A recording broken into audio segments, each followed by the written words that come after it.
que vous allez bien. Sinon, nous allons bien par la grâce de Dieu. Prêcher l'évangile, nous avons enseigné aux gens le vrai évangile. Enfin, on vous a béni de aussi de partager avec une autre personne. Aimer, vous pouvez aimer, partager, ainsi que vous abonner dans notre compte, afin que vous ayez nos enseignements ainsi que le partage de la parole de Dieu que nous allons commencer déjà à faire chaque jour. Jean 14, 29.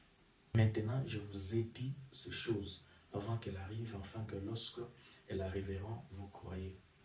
Que Dieu vous bénisse.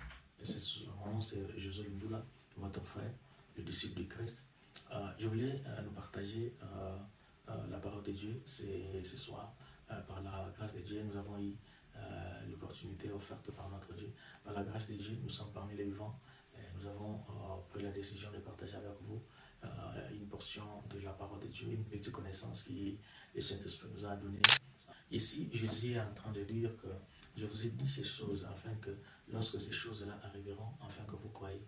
Lorsque Dieu veut augmenter votre connaissance, il va augmenter la connaissance sur la compréhension des Écritures, parce que les Écritures, c'est la prophétie par l'excellence. Raison pour laquelle nous avons pris la décision de vous partager la parole de Dieu, quatre contenus de la Bible, donc les 4 contenus qu'il faut savoir avant de lire la Bible.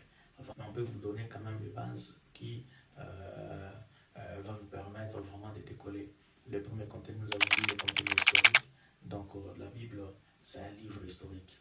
Et c'est un livre historique, mais pas comme n'importe quelle histoire. Il s'agit de Dieu et du peuple élu. Nous avons le contenu instructif, c'est-à-dire nous sommes chrétiens, nous sommes enfants de Dieu.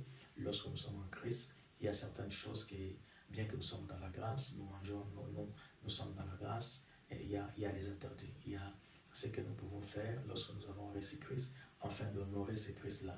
Et aujourd'hui, nous allons voir le troisième contenu, qui est le contenu prophétique. C'est très important. Vous savez, aujourd'hui, tout le monde veut devenir prophète. Tout le monde veut faire le ministère prophétique. Ce n'est pas mauvais. Ce n'est pas mauvais bibliquement, c'est logique, il n'y a pas de souci. Mais je vais vous partager quelque chose. La prophétie par l'excellence s'appelle la parole. Parce que la parole de Dieu, elle est le même, elle est intacte. La Bible nous dit au commencement. Et cette parole, dans Jean 1.1, Genèse 1.1, c'est la même chose. Donc la parole de Dieu, c'est la prophétie de Dieu. Parce que quand vous regardez de Genèse à Malachie, Dieu est en train de prophétiser seulement pour la venue de qui? Le Sauveur. Le Sauveur qui est Jésus-Christ Nazareth. C'est-à-dire tous les prophètes, tous les grands hommes que nous connaissons dans la Bible, que ce soit Adam, que ce soit Noé, que ce soit Abraham, que ce soit Moïse, parler, préparer que le chemin